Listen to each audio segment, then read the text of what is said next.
ایک عورت مکے سے ہجرت کر کے مدینے آئی، مسلمان ہو گئی، ایک ہی بیٹا تھا، وہ آئی مدینے میں اور مہاجر عورتوں کے ساتھ ٹھہر گئی، بچہ جو تھا وہ مردوں کے ساتھ تھا، بچہ بیمار ہو گیا اور فوت ہو گیا۔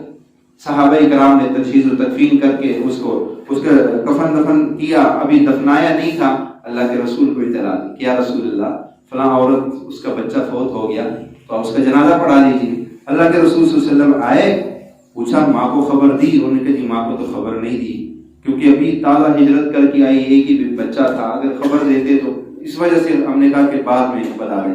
کہا نہیں ماں ہے، اس کو بتاؤ جا کے۔ ماں کو بتایا گیا کہ آپ کا جو بیٹا تھا وہ فوت ہو گیا، ہم نے تو اس کا کفن کا انتظام بھی کر دیا۔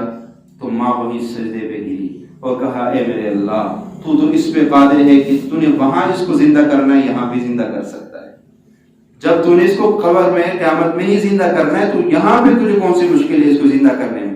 اے میرے اللہ، میں ہجرت کر کے آئی، اگر آج میرا بیٹا تو نے مجھ سے لے لیا، مجھے کافر تانے دیں گے کہ دیکھ تو نے ہمارے لات اور عزا کو چھوڑا اور انہوں نے تجھ سے بیٹا لے لیا، مجھ سے برداشت نہیں ہو سکے گی یہ تانے، اے اللہ تو میرے بچے کو زندہ کر۔ اس ویڈیو کو لائک اور شیئر کریں۔ اس کی دعا سے اور روح کی طاقت پہ اور یقین کی طاقت